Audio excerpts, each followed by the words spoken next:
Okay, so my name is Dr. Dan Walden. I'm the undergraduate program director for the English department. I'm going to talk a little bit about some things that are applicable to the department as a whole, and then say a few things about the English major specifically before I turn it over to my colleagues to talk about our other majors. Speaking of which, now we have three majors that are housed within the English department.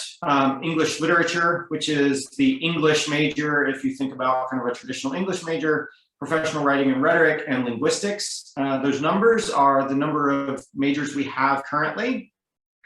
We usually are in the 200-ish realm of majors. We also have three minors in our department: English, linguistics, and creative writing. You are more than welcome to have a major and a minor in the same department. So you could major in English and minor in creative writing.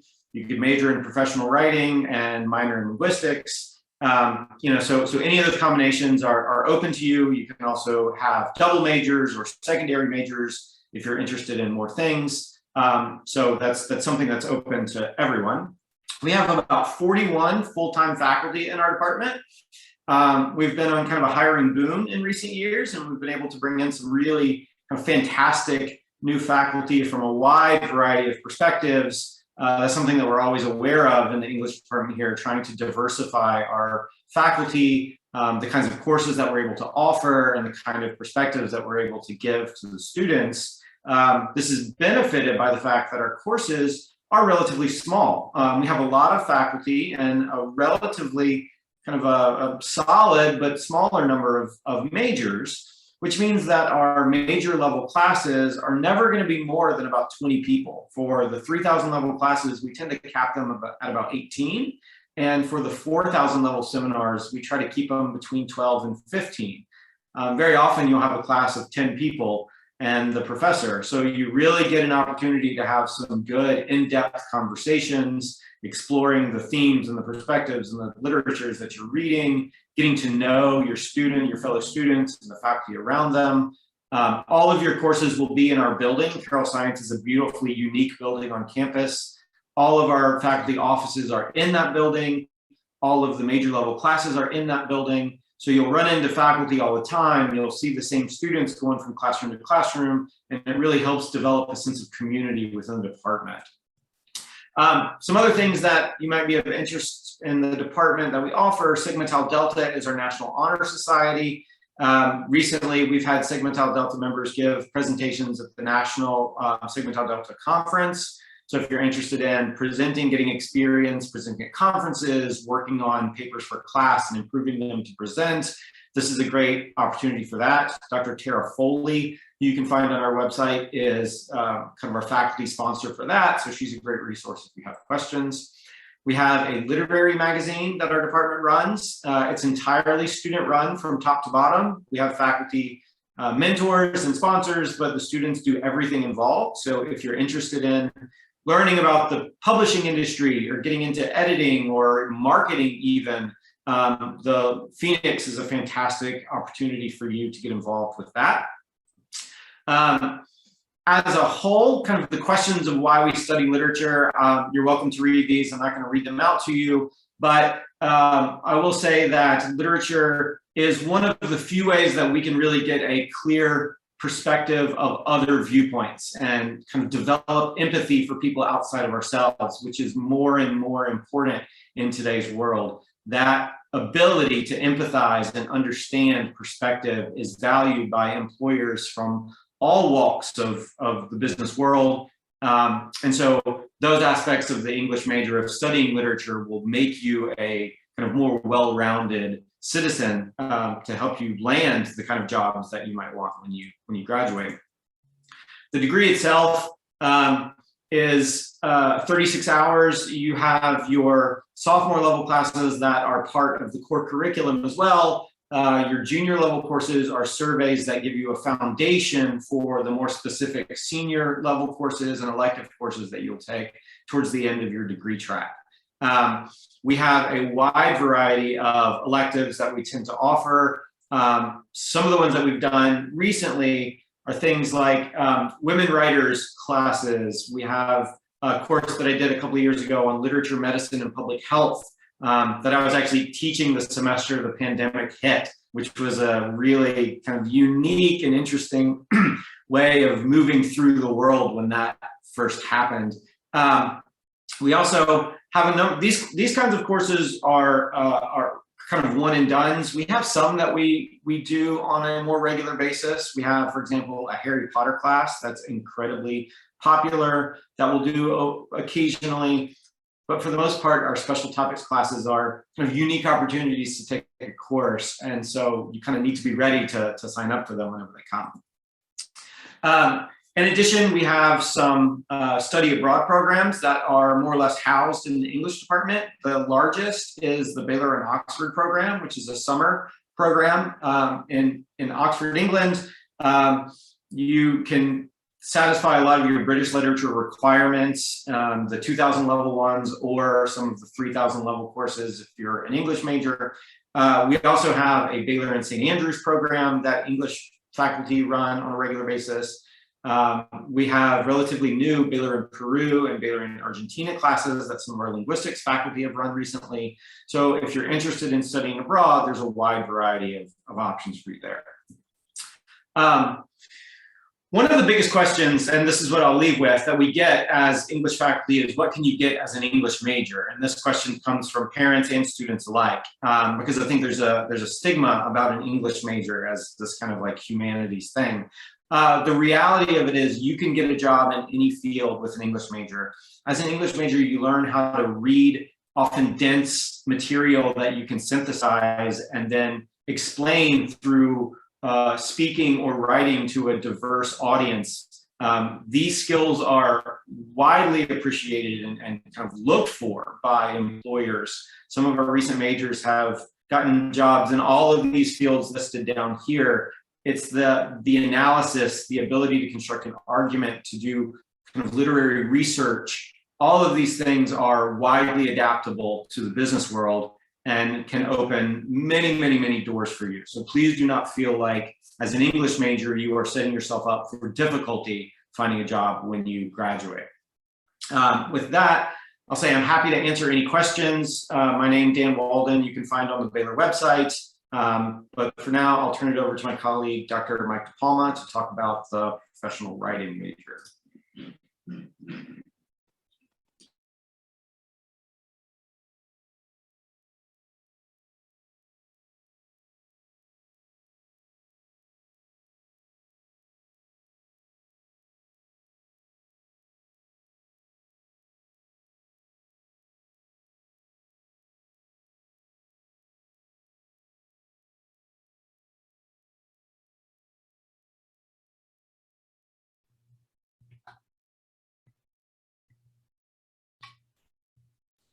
Well, welcome. Thank you so much for being here today with us. My name is Mike DePalma. I coordinate the Professional Writing and Rhetoric major. Professional Writing and Rhetoric is really a major that's designed to cultivate expertise in design, research, editing, and writing across various genres and media.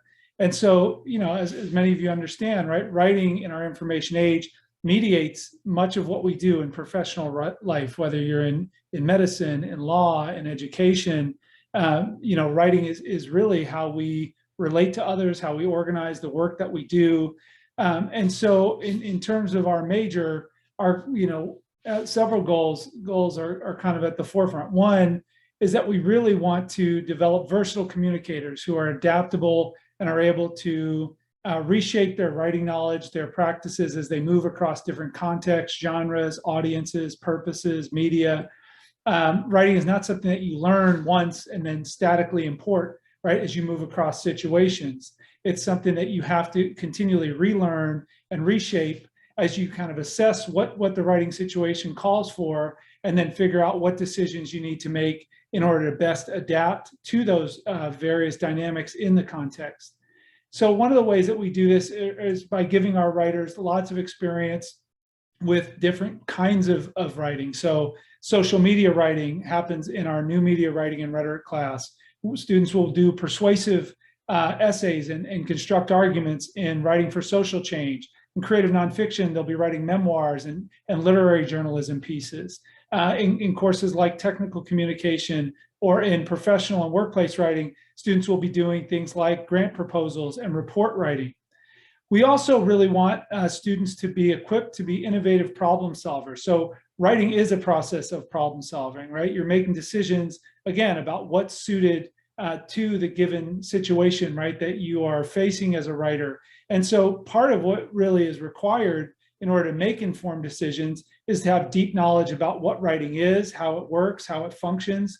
And so students are learning about theories of rhetoric. They're learning about theories of narrative, theories of argument, theories of design in our classes. And so that they can not only really kind of make informed decisions as they're writing, but also articulate why it is that they're doing what they're doing when they move into professional context or across different academic contexts as writers. We also really want to foster creative professionals who have a robust portfolio of written material, design, editing work that they can show when they're applying for internships, show to employers when they go on the job market. So, you know, it is one thing, right, to claim writing expertise, but really it is important to have, you know, the documents, the things that you've written, the things that you've published that you can use to demonstrate that expertise. And so through our internship course, students have opportunities to work with nonprofit organizations and business, get extensive experience writing in a context that they want to enter after graduation. In our undergraduate research and publication, they're developing an original research project from sort of square one all the way into publishing the piece in an undergraduate journal. We have several courses where students are doing community-based writing, where they'll be working in teams and collaborating with other writers to help solve problems for, say, a nonprofit organization. For example, raising visibility or increasing volunteer participation. So they're not just writing for an instructor, not just writing in a school-based context, but thinking about how writing works beyond the context of the academy. And so, you know, beyond the sort of major, a lot of the career paths that our students go into include going on to law school, editing and publishing. We have students who are doing social media marketing work, students who are going into government communication, medical communication, nonprofit writing. We also have several students who go on to do PhDs in rhetoric and writing studies. Several students go to law school, do MFAs in creative writing. And so really, you know, this is a highly adaptable major, and we really are intentional about mentoring our students. Our classes cap at about 12. And so in each class, students are getting lots of one-on-one mentoring from the faculty that are working with them. And really, they're getting the attention that they need to really develop as writers. And so in terms of the degree plan, we have 3 core courses. One is a sophomore level course, the Introduction to Professional Writing and Rhetoric, that gives students a sense of the various professional pathways open to them, and also gives them a sense of kind of the various threshold concepts of writing that will inform their upper division coursework. They also all do an internship. Every student who graduates will do a writing internship. And the professional and workplace writing course is designed to help students make that transition from writing in an academic context to thinking what about those expectations in a professional context. Our lecture courses are really theory courses that are designed as seminars to help students develop that in-depth knowledge of writing and rhetoric in a given area that's of interest to them. Our workshop courses are project-based courses that give students extensive experience working in different genres, writing for different audiences in different media for different purposes. And then we also have elective courses that students can take in literature, creative writing, and linguistics. And so if you have additional questions, feel free to reach out to me. Here's my email address. I'd be happy to answer any questions that you have. And I'll go ahead and turn it over to my colleague, Dr. Marsh.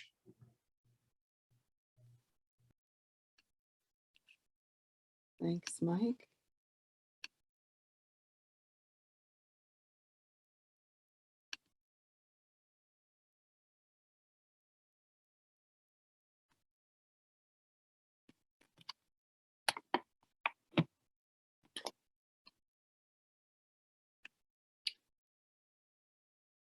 So I'll start with the question of what is linguistics anyway?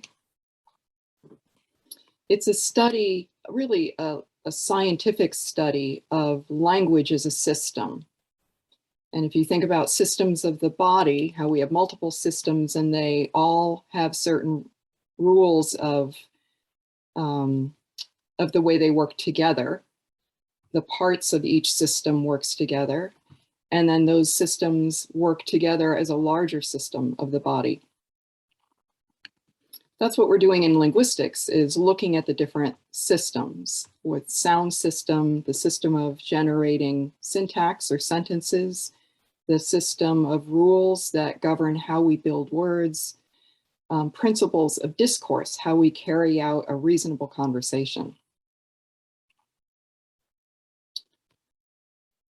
We also look at how language changes over time in historical linguistics, how we learn, understand, and process language in the brain. And we do that in first and second language acquisition courses, in a course on psycholinguistics, and courses on phonetics and how we produce sounds in the vocal tract, and how a system varies across cultures, regions, and groups. And we do that in sociolinguistics, course in dialectology, and a course in language and culture. So in our core courses, we have an introduction to linguistics, which introduces all of those systems, but then we really home in on those individual systems in phonetics and phonology, contemporary syntax, and semantics and pragmatics. So we're really looking at how sounds work in the language, how sentence structure works in different languages, and how meaning and dialogue, the rules of dialogue, and how we construe meaning from the context, the wider context. And this is not just for the English language, but this is for many different languages that we will be looking at in each of these courses. So if you're thinking, wow, this sounds kind of interesting, then here are top 3 reasons why you might want to consider a major in linguistics. The first is that you love studying languages and would ideally like to get credit for studying more of them. So a lot of students who become linguistics majors spend their free time just kind of playing with languages, learning a little bit about other languages that they couldn't learn in high school. In the linguistics major, we have a requirement of studying 4 less commonly studied languages. These are languages like Swahili or Arabic, Chinese, or Korean. And you can take 4 of these, 1 semester of each, or you can take 4 in 1 single language, and we give you credit for that. The second reason is you're more interested in how languages work, how the grammar works, of learning more and more detailed grammar so that you're fluent, than maybe reading foreign language or foreign literature and writing an analysis of it.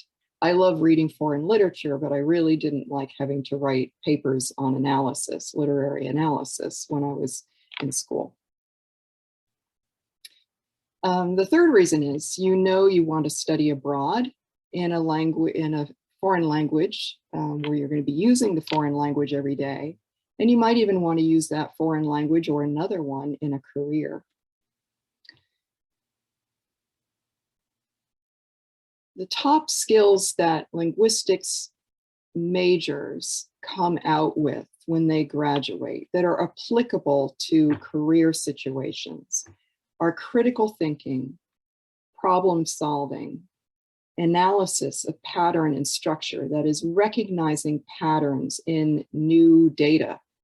We're doing that all the time, looking at languages we don't know and recognizing patterns and how the language works, even though we don't know anything about the language going in.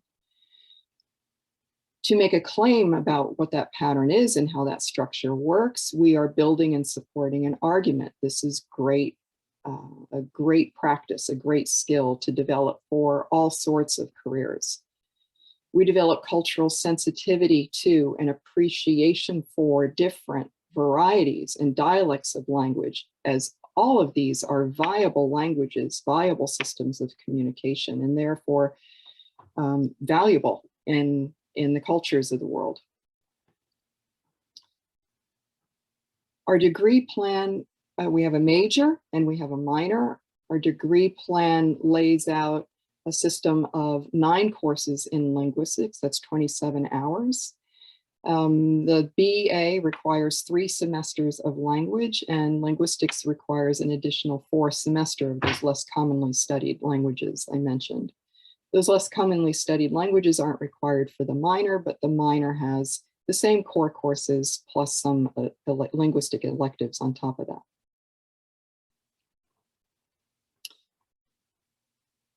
So some of the specific careers that our graduates have gone into is teaching language. Many are teaching English in a foreign country, which gives them the opportunity to further develop their language skills in that country, as well as practice their linguistic skills by teaching language. We've had a number go into law.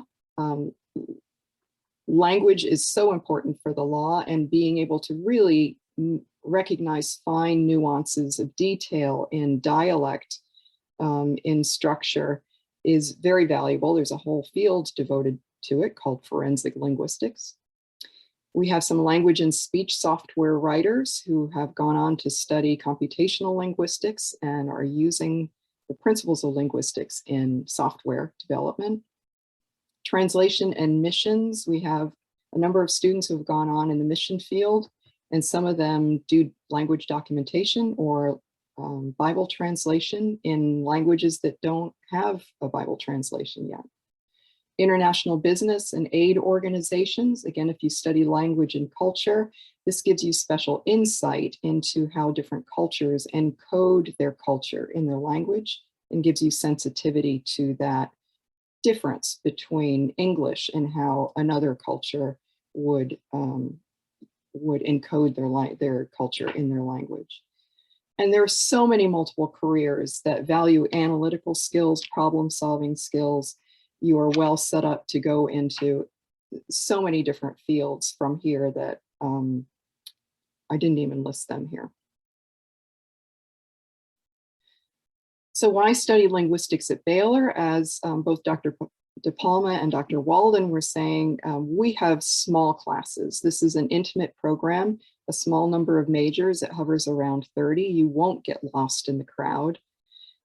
We have a program in general theoretical linguistics that allows you to go on in theoretical linguistics or work in a more applied area, which means teaching using linguistics for some other purpose. We have a number of students who go on to graduate school to get MAs and PhDs in linguistics or foreign languages or related fields. We have great faculty from major research institutions that will have you doing online, hands-on kind of work with research projects with other languages. And we have our alumni find jobs in areas that they love or go on to graduate school and go on to very good graduate school. So they're well prepared. So we welcome you into the linguistics